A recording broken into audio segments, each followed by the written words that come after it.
High students, আমি অঙ্কিতা। তো আজকে আমি আবার নতুন ভিডিও নিয়ে তোমাদের সাথে চলে এসেছি। তো আগের দিন আমরা ইউনিট 1 নিয়ে আলোচনা করেছিলাম, ক্লাস 7-এর। তো ফার্স্ট চ্যাপ্টারের ইউনিট 1টা নিয়ে আলোচনা করেছিলাম। তো আজকে আমরা ইউনিট 2 নিয়ে আলোচনা করতে চলেছি। ওকে, তো দেখো কি বলছে, you read history in books. বলছে তুমি পড়েছো ইতিহাস ইন বুকস, বইতে। বলছে তুমি বইতে ইতিহাস পড়েছো, বাট ইন ওল্ড টাইমস, কিন্তু ওল্ড টাইমস কথাটার মানে হচ্ছে পুরোনো সময়। when men did not exist, বলছে যখন মেন মানে হচ্ছে মানুষ, বলছে যখন মানুষ did not exist মানে তাদের কোনো অস্তিত্বই ছিল না, যখন মানুষদের কোনো অস্তিত্বই ছিল না, surely no books could have been written, নিশ্চিতভাবে নো বুকস, কোনো বই, কুড হ্যাভ বিন রিটেন, তখন কোনো বই লেখা হয়নি। কারণ বই কারা লেখে? বই মানুষেরা লেখে। তো যখন মানুষ ছিল না তখন তো নিশ্চয়ই কারোর পক্ষে বই লেখা সম্ভব নয়। তো ওই জন্য বলছে যখন পুরোনো সময়, যখন মানুষের কোনো অস্তিত্ব ছিল না, তখন কিন্তু কোনো বই লেখা হয়নি। বলছে how then can we find, বলছে তাহলে আমরা কি করে খুঁজে পাবো, ফাইন্ড আউট, খুঁজে পাবো, হোয়াট হ্যাপেন দেন, তখন কি ঘটেছিল। তো এখানে কি বলতে চাইছে, প্রথম লাইনটা কি বলেছিল, বলছে you read history in books, বলছে তুমি তো বইতে ইতিহাস পড়েছো। তো যখন মানুষ ছিল না, মানুষের কোনো অস্তিত্ব ছিল না, যখন কোনো বই লেখা হয়নি, তখন তাহলে কি ঘটেছিল সেটা আমরা কিভাবে জানবো। তো কি বলছে দেখো, we cannot merely sit down and imagine everything, বলছে আমরা শুধুমাত্র চুপচাপ বসে থাকতে পারি না এবং সবকিছু ইমাজিন করে নিতে পারি না। এভরিথিং মানে হচ্ছে সবকিছু, আর ইমাজিন মানে হচ্ছে কল্পনা। তো আমরা বসে বসে শুধুমাত্র সবকিছু ইমাজিন মানে কল্পনা করে নিতে পারি না।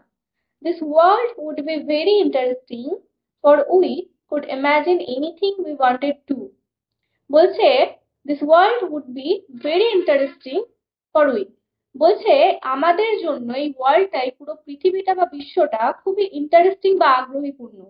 We could imagine anything we wanted to, যেটা আমরা ইমাজিন করতে পারি বা কল্পনা করতে পারি। And would thus make up the most beautiful fairy tales, এবং নিজেরাই কল্পনা করে কি বানিয়ে নিতে পারি, একটা বিউটিফুল ফেয়ারি টেলস, খুব সুন্দর একটা পরীদের গল্পের মতো।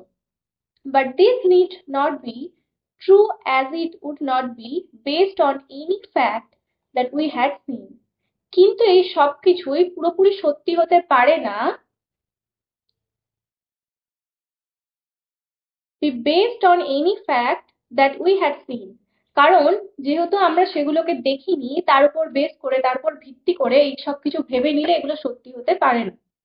But although we have no books, বলছে যদিও আমাদের কোনো বই ছিল না, written in those far of days, সেই সমস্ত দিনগুলোতে, সেই সমস্ত দিন মানে কি, যখন মানুষ ছিল না, মানে সেই সমস্ত দিনের কথা বলছে যখন মানুষের কোনো অস্তিত্ব ছিল না, যখন কোনো বই লেখা হয়নি, তখনকার কথা বলছে। বলছে although we have no books written in those far days, বলছে যদিও আমাদের কাছে সেই সময় কোনো বই লেখা ছিল না, fortunately we have something which tell us a great deal, as well almost as a book would। তো বলছে আমাদের কাছে সেই সময় কোনো বই ছিল না, কিন্তু কি বলছে, ফরচুনেটলি, ভাগ্যবশত, উই হ্যাভ সামথিং, আমাদের কাছে কিছু রয়েছে, হুইচ টেল আস, যেটা আমাদের বলে, এ গ্রেট ডিল, অনেক কিছু, as well almost as a book would, যতটা একটা বই বলতে পারে আমাদেরকে, যতটা একটা বই আমাদের পুরনো ইতিহাস সম্পর্কে বলতে পারে, ততটাই কিন্তু আমাদের বলতে পারে কি, কোনো একটা জিনিস যেটা আমাদের কাছে ফরচুনেটলি আছে। তো কি সেই জিনিসটা, দেখো বলছে এখানে, বলছে we have rocks and mountains, আমাদের কাছে রয়েছে রকস, পাথর, অ্যান্ড মাউন্টেন্স, এবং পাহাড়, and seas and stars, sea মানে হচ্ছে সমুদ্র, স্টার্স মানে হচ্ছে আহ, নক্ষত্র, অ্যান্ড রিভার্স, রিভার্স মানে হচ্ছে নদী, অ্যান্ড ডেজার্ট, ডেজার্ট মানে হচ্ছে কি, ডেজার্ট মানে হচ্ছে মরুভূমি, and fossils of old animal, এবং পুরনো জীবজন্তুদের জীবাশ্ম। তো বলছে আমাদের কাছে সেই সময়কার জন্য কোনো বই নেই, যেহেতু কোনো মানুষ জন্মায়নি তাই জন্য কোনো বই লেখা হয়নি, তাই আমাদের কাছে সেই সময় কোনো বই নেই। বাট আমাদের কাছে ভাগ্যবশত কিছু কিছু জিনিস রয়ে গেছে যেগুলো বইয়ের মতোই আমাদের সবকিছু বলে দিতে পারে। তো কি কি সেই জিনিসগুলো, এখান থেকে কিন্তু কোয়েশ্চেন্স আসতে পারে। তো এখান থেকে এইগুলো ভালো করে মনে রাখবে যে আমাদের কাছে এমন কি জিনিস আছে যেটা বইয়ের পরিবর্তেও আমাদের বইয়ের মতো করেই আগেকার সময়ের কথা বলে দেয়। কি কি সেই জিনিসগুলো? তাহলে আমরা কি কি পেয়েছি এখানে? রক্স, পাথর, মাউন্টেন্স মানে হচ্ছে পাহাড়, সি সমুদ্র, স্টার মানে হচ্ছে নক্ষত্র বা তারা, রিভার্স নদী, ডেজার্টস মানে হচ্ছে মরুভূমি, ফসিলস মানে হচ্ছে জীবাশ্ম। ঠিক আছে, তো এই সমস্ত জিনিস কিন্তু আমাদের পুরোনো সময়কার ইতিহাস বলে দেয়। This and other like things, এগুলো অন্যান্য জিনিসের মতো, আর আওয়ার বুকস, এটা হচ্ছে আমাদের কাছে বই। তো এই যে সমস্ত আমরা জিনিসের কথা পেলাম, এই রক, মাউন্টেন, সিজ, এই সমস্ত জিনিসগুলো কি হচ্ছে? This and other like things বলছে এগুলো অন্যান্য জিনিসের মতো, আর আওয়ার বুকস, এটা হচ্ছে আমাদের কাছে বই।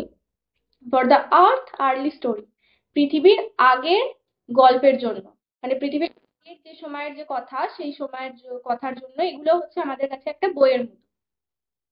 And the real way to understand this story, এবং সঠিক যে রাস্তাটা, রিয়েল ওয়ে মানে তো সঠিক যে রাস্তাটা, টু আন্ডারস্ট্যান্ড দিস স্টোরি, এই গল্পটা বোঝার জন্য, is not merely to read about in it other people's বুক। এটা সঠিক রাস্তা কিন্তু এটা নয় যে অন্যান্য কারোর, আদার্স পিপল মানে হচ্ছে অন্যান্য কারোর বই পড়ে নেবো, but to go to the great book of nature itself. কিন্তু আমাদের সঠিক রাস্তাটা কি? সঠিক রাস্তাটা কি হচ্ছে? বলছে to go to the great book of nature itself, মানে প্রকৃতির নিজস্ব যে মহান বই রয়েছে সেখানেই যাওয়া। সেটাই হচ্ছে আমাদের কাছে রিয়েল ওয়ে, সঠিক উপায় বা সঠিক রাস্তা। তো এখানে কি বলতে চাইছে? আমাদের কাছে তখনকার সময়ের কোনো বই ছিল না। আমরা কি কি থেকে জানতে পারছি? Rocks, mountain, sea, stars, river, etc etc, এই সমস্ত কিছু থেকে জানতে পারছি। আর এখানে সঠিক উপায়টা কি বলছে আমাদের এই সমস্ত স্টোরিটা জানার জন্য, পৃথিবীর যে আগেকার যে গল্প এটা জানার জন্য আসল উপায়টা কি? আসল উপায়টা কিন্তু অন্য কারোর বই পড়া নয়। আদার পিপলস বুক মানে হচ্ছে অন্য কারোর বই পড়া নয়। আমাদের আসল উপায়টা কি? আসল উপায়টা হচ্ছে পৃথিবীর যে নিজস্ব বই সেখানে আমাদের যাওয়া। তো সেখানে গিয়ে আমরা নিজেরাই জানতে পারবো আসল স্টোরিটা।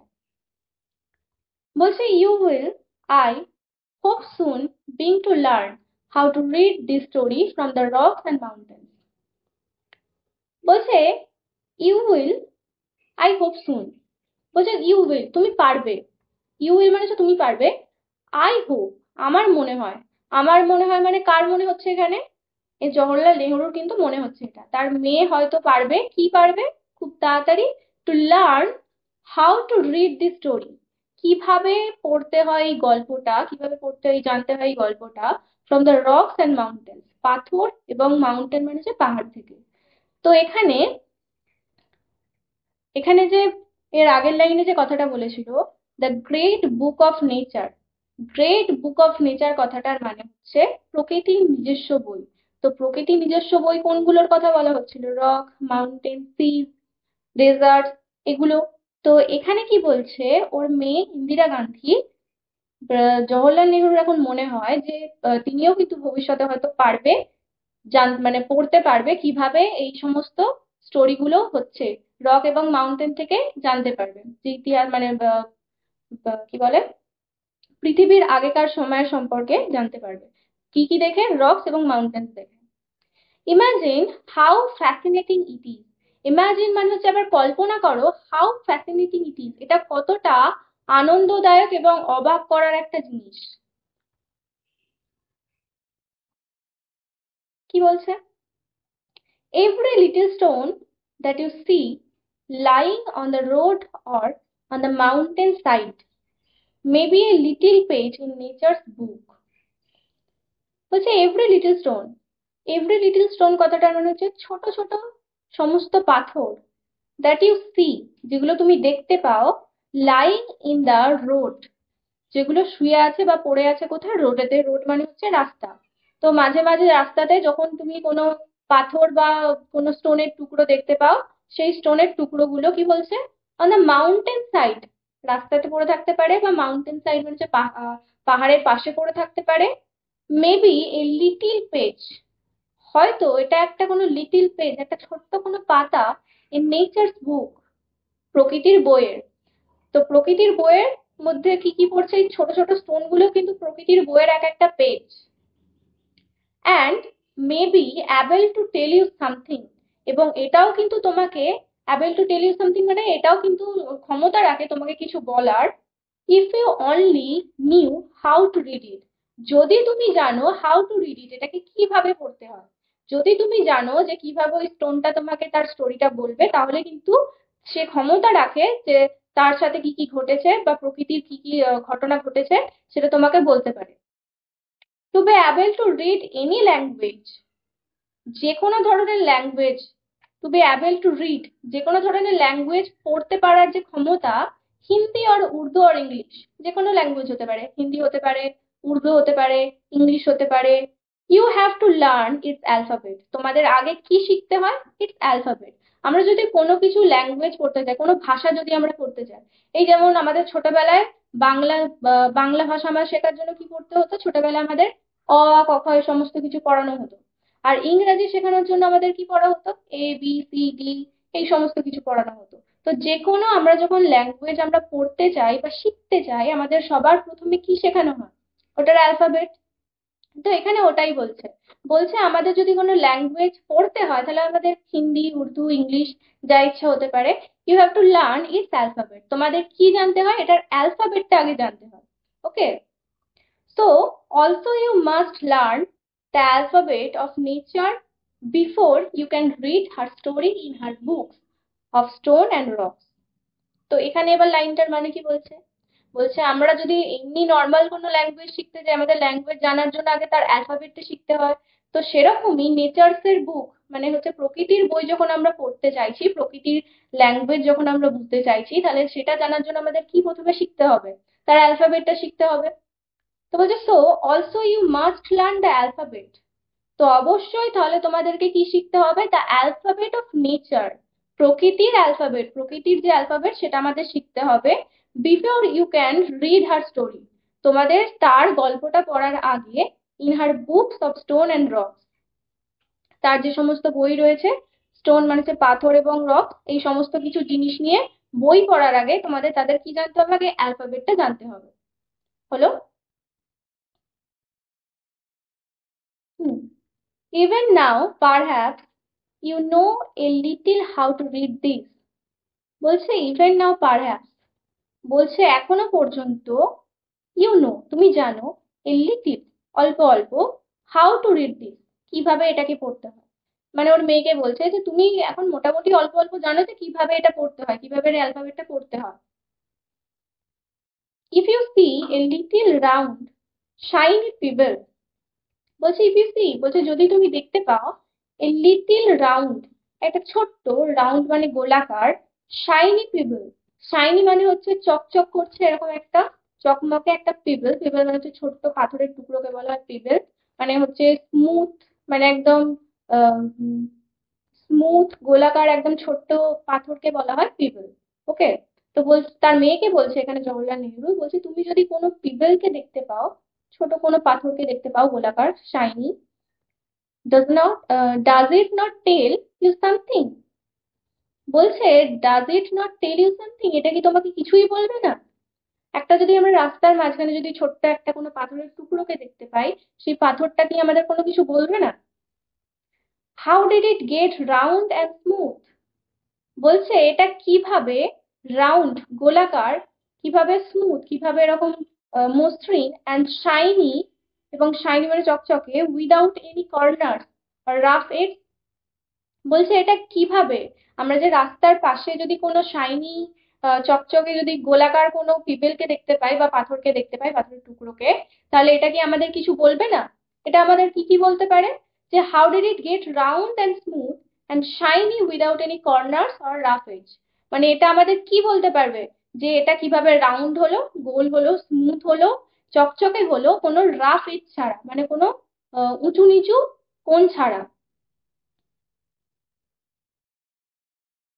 If you break a big rock, বলছি ইফ ইউ ব্রেক যদি তুমি ভাঙো, এ বিগ রক একটা বড় কোনো পাথর, ইন্টু স্মল বাইট ছোট ছোট টুকরোতে, each byte is rough and has corners and rough edge, বলছে প্রত্যেকটা টুকরোর কি থাকবে? রাফ, রাফ মানে হচ্ছে কি মানে উঁচু নিচু উস্কো খুস্কো, অ্যান্ড হ্যাজ কর্নার্স এবং তাদের কোণ থাকবে, অ্যান্ড রাফ এজ এবং তাদের অমসৃণ কি থাকবে? তল থাকবে। তো যদি আমরা কোনো পাথরকে ভাঙি, পাথরের যে টুকরোগুলো তৈরি হবে ওগুলো নিশ্চয়ই এরকম টাইপের পিপেলের মতো রাউন্ড, শাইনি এবং স্মুথ হবে না।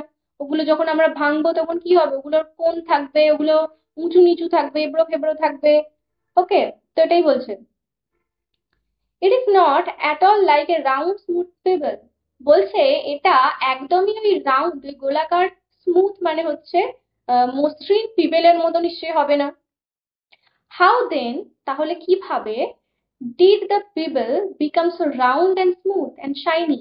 বলছে কিভাবে তাহলে এই যে পিবেলটা, এটা পিবেলটা কিভাবে এরকম রাউন্ড মানে গোলাকার, স্মুথ মানে হচ্ছে মসৃণ, অ্যান্ড শাইনি মানে চকচকে হলো। তো এই যে পিবেলটা আমরা যখন পিবেলটা যে পেয়েছিলাম, পিবেলটা তো ছিল গোলাকার, শাইনি এবং smooth.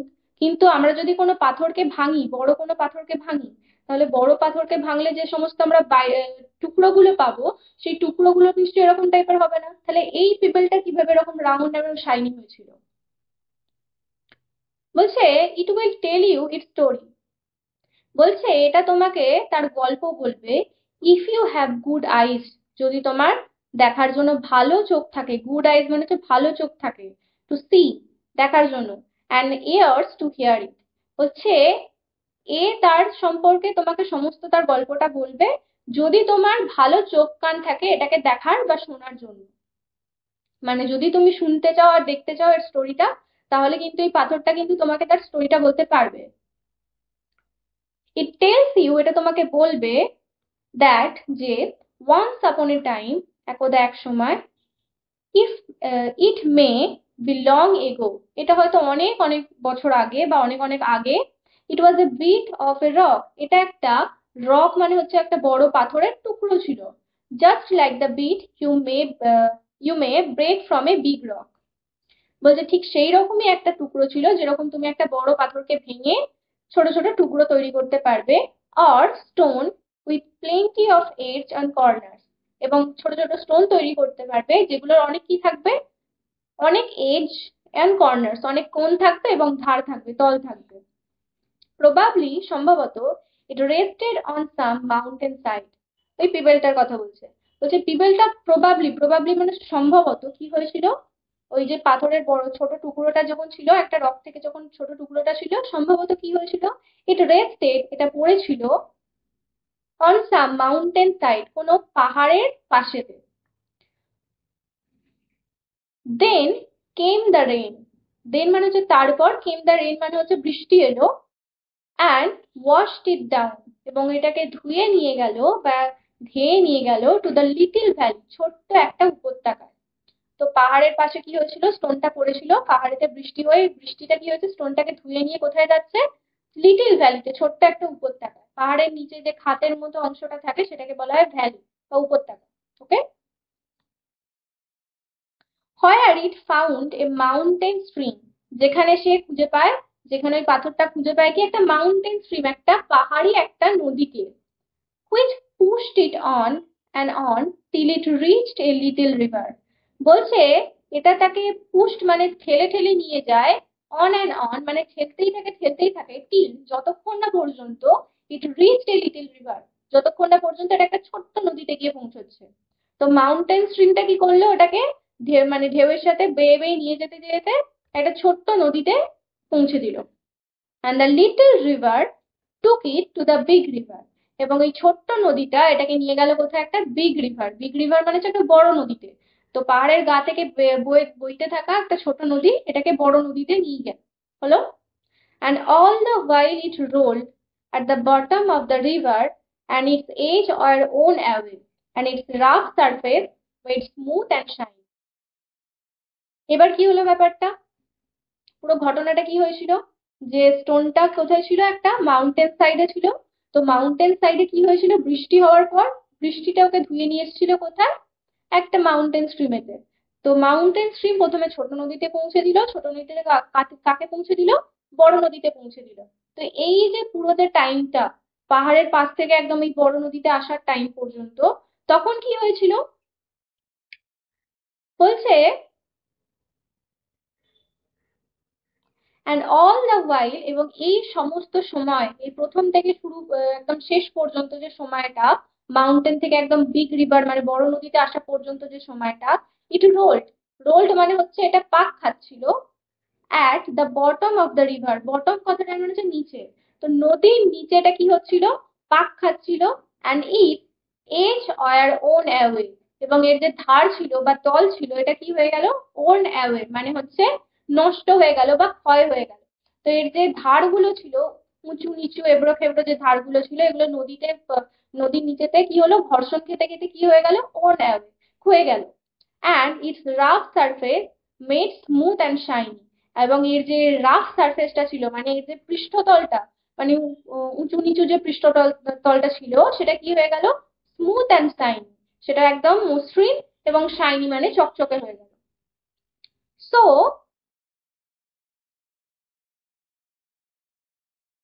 So it became the pebble that you see, এবং সুতরাং এটা হয়ে গেল কি, এই পিপলটাই চকচকে ছোট্ট গোলাকার পাথর হিসেবে পরিণত হলো, দ্যাট ইউ সি যেটা তুমি এখন দেখতে পাচ্ছ। সামহাউ কোনো রকম ভাবে the river left it behind and you found it. বলছে কোনো রকম ভাবে হয়তো রিভারটা, নদীটা কি হয়েছিল, লেফট ইট বিহাইন্ড, এটাকে পিছনে ফেলে চলে গিয়েছিল। বিহাইন্ড কথাটার মানে হচ্ছে পিছনে ফেলে রাখা। নদী তো বইতে থাকে, নদীতে হচ্ছে পাথরটা নিয়ে যেতে যেতে হয়তো কোনো রকম ভাবে পাথরটাকে ছেড়ে বা ওখানে রেখেই নদীটা বেয়ে চলে গেছে। অ্যান্ড ইউ ফাউন্ড ইট, এবং তুমি এটাকে কি হয়েছে, তুমি এটাকে খুঁজে পেয়েছো, তাই জন্যই তুমি দেখতে পেলে এই গোলাকার পিপেলটা। If the river had carried it on, বলছি ইফ যদি, দ্য রিভার ওই নদীটা হ্যাড ক্যারিড ইট অন, এটাকে যদি বয়ে নিয়েই চলে যেত, ক্যারি করে নিয়েই চলে যেত, it would have become smaller and smaller, এটা কি হয়ে যেত, এটা স্মল, আরো স্মল হয়ে যেত। বলছে যখন একদম প্রথমে ছিল তখন এবড়ো খেবড়ো ছিল, তখন আস্তে আস্তে কি হতে লাগলো, ওর এজ গুলো যেগুলো ওগুলো ক্ষইতে লাগলো। তো এবার আস্তে আস্তে তো আরো ক্ষইতে থাকবে যতক্ষণ না পর্যন্ত ওটা একটা ছোট বালির কণায় পরিণত হচ্ছে। তো ওটাই বলছে, বলছে যদি নদীটা একে ক্যারি করে নিয়ে যেত, যদি বয়ে নিয়ে যেত, তাহলে কি হতো, it would have become smaller and smaller, এটা আস্তে আস্তে আরো স্মল মানে আরো ছোট হতে থাকতো। টিল ততক্ষণ পর্যন্ত, অ্যাট লাস্ট ইট একদম শেষে এটা, became a grain of sand, যতক্ষণ না পর্যন্ত এটা একটা গ্রেন অফ স্যান্ড মানে হচ্ছে এসএনডি স্যান্ড, স্যান্ড মানে হচ্ছে বালি। তো বালির টুকরোতে যতক্ষণ না পরিণত হচ্ছে এই পেবেলটা, ততক্ষণ পর্যন্ত কি হতো, and joined it brothers and at the seaside to make a beautiful beach where little children can play and make castles out of the sand। তো এখানে কি বলতে চাইছে, তো বলছে যদি নদীটাকে ক্যারি করে নিয়ে চলে যেত ততক্ষণ পর্যন্ত এটা কি হতো, ছোট হতেই থাকতো যতক্ষণ না এটা একটা বালির কণাতে পরিণত হচ্ছে। এবং সেই বালির কণাটা কোথায় গিয়ে জয়েন হতো, কোথায় গিয়ে যোগদান করতো, ইস brother at the sea side, তার ভাইদের সাথে। ভাই মানে হচ্ছে, ভাই মানে কাকে বলতে চাইছে, মানে এই টুইবেলটা যেরকম বালির কণাতে পরিণত হতো, সেরকমই অন্য অন্য পাথরের টুকরো গুলো কি হতো, এরকম নদীতে বইতে বইতে এরকম বালির কণাতে পরিণত হয়েছে। তো তাদেরকেই এর ভাই বলছে। বলছে তাহলে এও ওর ভাইদের মধ্যে কি হতো, জয়েন করতো at the sea side. Sea side কথাটার মানে হচ্ছে, সি মানে হচ্ছে সমুদ্র, সাইড মানে হচ্ছে পাশে, মানে সমুদ্রর পাশে, সমুদ্র তীরবর্তী যে জায়গা হয় সমুদ্র সৈকত, তো সমুদ্র সাইডে কি হতো, ওখানে গিয়ে জমা হতো। আমরা একটা জিনিস খেয়াল করবে, আমরা যখন সমুদ্রে যাই বা সমুদ্রের কোনো ছবি ছবি দেখে থাকো তোমরা, তাহলে জানতে পারবে যে সমুদ্রের ধারেতে প্রচন্ড বালি থাকে। তো সমুদ্রের ধারটা পুরোপুরি বালি দিয়ে তৈরি হয়, পুরোপুরি যে জায়গাটা রয়েছে পুরোটাই বালি থাকে। তো এখানে যে আহ, এখানে ওটাই বলছে যে সমুদ্রের সাইডে কি হতো, ওটা ওরকম বালির বালির আকৃতিতে পরিণত হয়ে ওখানে গিয়ে জমা হতো, to make a beautiful beach, এবং সেটা তৈরি করতে একটা বিউটিফুল বিচ। বিচ কথাটার মানে হচ্ছে সমুদ্রের সমুদ্রের তট, সমুদ্র সৈকতকে বলা হয় বিচ, BEACH, ঠিক আছে। এবং একটা সুন্দর একটা সমুদ্রের সৈকত তৈরি করতো, হোয়ার লিটিল চিলড্রেন ক্যান প্লে, যেখানে ছোট্ট ছোট্ট বাচ্চারা কি করে, খেলাধুলা করে। তো সমুদ্রে কোথাও গেলে ছোট ছোট বাচ্চারা দেখবে বালি নিয়ে খেলা করে, দেখবে বালি নিয়ে হচ্ছে ক্যাসেলস বানায়, মানে হচ্ছে দুর্গ বানায়, বালির দুর্গ, মানে বালি দিয়ে দেখবে ঘরের মতো বানানোর চেষ্টা করে। তো ওই জন্যই বলছে যে ছোট ছোট বাচ্চারা ওটা দিয়ে খেলতে পারতো। অ্যান্ড মেক ক্যাসেলস, এবং সেটা দিয়ে ক্যাসেল বা দুর্গ বানাতো, ওরকম বাড়ির মতো বড় বড় দুর্গ বানাতো, আউট অফ দ্য স্যান্ড, ওই সমস্ত বালি দিয়ে। ইফ এ লিটল পিবল, যদি একটা ছোট্ট pebble can tell you so much, তোমাকে যদি এত কিছু বলতে পারে, how much more could we learn, বলছে আমরা কত কিছুই না জানতে পারবো, from all the rocks and mountains, আমরা এত সমস্ত পাথর এবং পাহাড় থেকে কত কিছুই না জানতে পারবো, and the many of other things we see around us, এবং আরো অনেক অনেক জিনিসপত্র যেগুলো আমাদের চারপাশে আছে সেগুলো থেকেও না কত কিছু জানতে পারবো। তো এখানে ব্যাপারটা কি বলছে, তো এখানে ব্যাপারটা হচ্ছে যে যদি আমরা পৃথিবী সম্পর্কে জানতে চাই, শুধুমাত্র আমরা বই পড়েই জানতে পারবো এরকম না। কারণ আমরা কতদিনকার আগে পর্যন্ত বই পড়তে পারবো, খুব জোর হলে যতদিন পর্যন্ত মানুষ বেঁচে ছিল, যখন মানুষ বইপত্র লিখেছিল তখনকার ইতিহাস জানতে পারবো, তখনকার বই পড়ে। কিন্তু আমরা যদি তার আগের ঘটনা জানতে চাই, তাহলে কি আমাদের বই পড়ে সম্ভব? জানা, কারণ সবাই তো ইমাজিন করেই লিখবে, সবাই তো কোনো না কোনো জায়গা থেকে ভেবে চিন্তে বা কল্পনা করেই তো লিখবে, কারণ তখন তো কোনো মানুষ বেঁচে ছিল না, তখন কোনো মানুষ কোনো বইও লেখেনি। তাহলে আমরা তখনকার সময়ের ইতিহাস জানার জন্য আমরা কিন্তু কোনো বই ফলো করলে আমরা জানতে পারবো না। তখনকার ইতিহাস জানতে হলে আমাদের প্রকৃতি সম্পর্কে জানতে হবে। প্রকৃতির যে সমস্ত তখনকার জিনিস এখনো পর্যন্ত বেঁচে আছে, যেমন ধরো তারা, সমুদ্র, ডেজার্ট মানে মরুভূমি, রক্স, তারপর এই সমস্ত ছোট ছোট স্টোন, এগুলো যেগুলো বেঁচে আছে, ফসিলস, এই সমস্ত জিনিসগুলো আমরা যদি ভালো করে লক্ষ্য করি, ভালো করে পর্যবেক্ষণ করি, তাহলে কিন্তু আমরা এই সমস্ত থেকেই প্রকৃতি মানে পৃথিবীর আগের যে সমস্ত ঘটনা সেটা কিন্তু বুঝতে পারবো বা জানতে পারবো। তো এখানে যেমন এখানে বলছে একটা ছোট্ট পিবেল আমাদের এত কিছু করে দিল, ছোট্ট একটা পিবেলটা, ওই স্মুথ রাউন্ড সারফেস গলা যে সমস্ত ছোট একটা পাথর, সে কিন্তু আমাদের এত কিছু বলতে পারলো তার ঘটনা সম্পর্কে। পিবেলটা কোথা থেকে শুরু হয়েছিল, কিভাবে তার আস্তে আস্তে আস্তে এইভাবে তার বডিটা ক্ষয় হতে হতে এরকম একটা স্মুথ শাইনি পিবেলে পরিণত হয়েছে। বা এ যদি পুরোপুরি শাইনি পিবল যদি না থাকতো, যদি নদী একে বয়ে নিয়ে চলে যেত, তাহলে একটা পাথর মানে বালির কণাতে পরিণত হতে পারতো, বিচে গিয়ে জয়েন করতে পারতো তার ব্রাদার্সদের সাথে। তো এখানে ওটাই বলছে যে একটা ছোট্ট পিবল, আমরা একটা ছোট্ট পিবল থেকে এত কিছু জানতে পারছি স্টোরিটা। আমরা যদি আমাদের আশেপাশে যা কিছু জিনিসপত্র আছে, গাছপালা, পাহাড় পর্বত, রক, তারপর সি, রিভার্স, এই সমস্ত কিছু আছে, এগুলো যদি আমরা ভালো করে লক্ষ্য করি, আমরা আরো কত কিছুই না জানতে পারি। ওকে, তো আজকে এই পর্যন্তই। নেক্সট আমরা পরের যে চ্যাপ্টার রয়েছে সেটা নিয়ে আলোচনা করব। ওকে।